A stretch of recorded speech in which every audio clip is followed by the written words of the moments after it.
নমস্কার, স্বাগত জানাচ্ছি আপনাদের সোশ্যাল বাংলায়। সাথে রয়েছি আমি সুজাতা। সামনেই ত্রিপুরা রাজ্য সহ গোটা দেশে লোকসভা ভোট এবং ভোটের আগে নিরাপত্তার একটা পরিস্থিতি তো থাকছেই রাজ্যে। তার পাশাপাশি আমরা দেখতে পাচ্ছি যে পুলিশ থেকে শুরু করে রাজ্যের প্রশাসনিক স্তরে যারা রয়েছেন তাদের পক্ষ থেকে বিভিন্ন টহলদারির পাশাপাশি ট্রাফিক চেকিং ব্যবস্থাতেও কিন্তু কড়াকড়ি আনা হয়েছে। পশ্চিম থানা এবং সেই পশ্চিম থানার বাইরে আমরা রয়েছে এবং সেখানে আমরা দেখানোর চেষ্টা করবো আপনাদের সামনে যে দ্বিচক্র যান যারা চালাচ্ছেন, সেখানে বাইক স্কুটিতে যারা রয়েছেন ডাবল হেলমেট পরা না থাকলে তাদেরকে আটক করা হচ্ছে, তাদের কাছ থেকে সেখানে ফাইন করা হচ্ছে। তার কারণ অবশ্যই এই যে ট্রাফিক ব্যবস্থা বা ট্রাফিক আইন লঙ্ঘন করলেই তাদের বিরুদ্ধে সেখানে ব্যবস্থা নেওয়ার যে প্রক্রিয়াটা, সেটা কিন্তু বিগত বহু মাস থেকে আমরা দেখতে পাচ্ছি একেবারেই রুটিন মাফিক একটা চেকিং তাদের থাকছে এবং সেটা আমরা তুলে ধরছি আপনাদের সামনে। তাছাড়াও যেহেতু সামনে নির্বাচনের একটা পরিবেশ রয়েছে, নির্বাচন বা ভোটের একটা পরিবেশ রয়েছে এবং সেই ভোটের পরিবেশের কারণেই কিন্তু নিরাপত্তা বিষয়টাকে আরও একটা শক্তপোক্তভাবে সেখানে তুলে ধরা হচ্ছে। আমরা দেখানোর চেষ্টা করব এই পশ্চিম থানার বাইরে আমরা রয়েছে, পশ্চিম থানার সামনে সেখানকার চেকিং ব্যবস্থা সেখানে চলছে বিভিন্ন জায়গায় এবং রুটিন মাফিক চেকিংয়ের পাশাপাশি ট্রাফিক পুলিশরাও কিন্তু সেখানে ট্রাফিক দপ্তরের যে দায়িত্বটা রয়েছে সেখানে ট্রাফিক আইন উল্লঙ্ঘন করলে তাদেরকে ফাইন করা সহ আরও বিভিন্ন পর্যায়ে কিন্তু তাদেরকে শাস্তির আওতায় আনা হচ্ছে। তার কারণ যাতে সচেতনতাটা বাড়ে।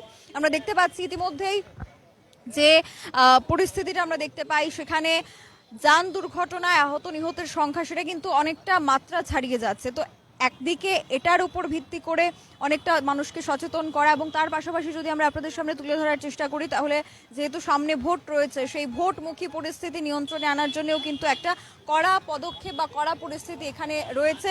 তাছাড়া বিভিন্ন জায়গা থেকে কিন্তু আমরা বলতে পারি যে নিরাপত্তা বাহিনীর যারা জওয়ানরা রয়েছেন তাদেরকে এনে এখানে এই পোস্ট অফিস চমুনি সহ আরও বিভিন্ন এলাকায় তাদেরকে সেখানে আনা হচ্ছে। আমরা পেছনে আপনাদের সামনে দেখানোর চেষ্টা করব নিরাপত্তা বাহিনীর যে বড় বড় সেখানে বিভিন্ন তাদের পক্ষ থেকে বিভিন্ন জায়গা থেকে তাদেরকে ডিপ্লয় করা হচ্ছে, তাদেরকে আনা হচ্ছে। তো সেগুলি কিন্তু চলছে একেবারে রুটিন মাফিক স্তরে এবং মানুষকে সচেতন করার জন্য ট্রাফিক ব্যবস্থার পাশাপাশি প্রশাসনিক স্তরের আরও বিভিন্ন কাজকর্ম নিয়ে কিন্তু ইতিমধ্যেই প্রশাসন একটা কড়া বার্তা দিতে চাইছে। সামনে যেহেতু ভোট, আমরা সরাসরি বিষয়গুলি আপনাদের সামনে তুলে ধরছি।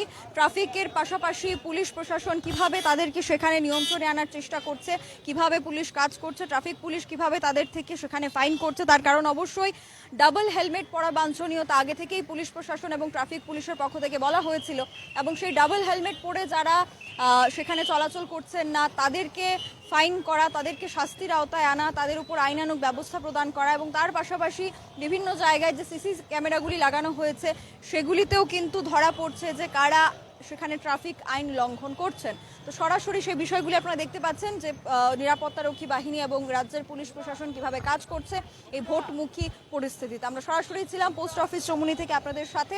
এখনকার মতোই আপডেট এখানেই শেষ করছি। ক্যামেরায় অলোকের সাথে আমি সুজাতা, দা সোশ্যাল বাংলা।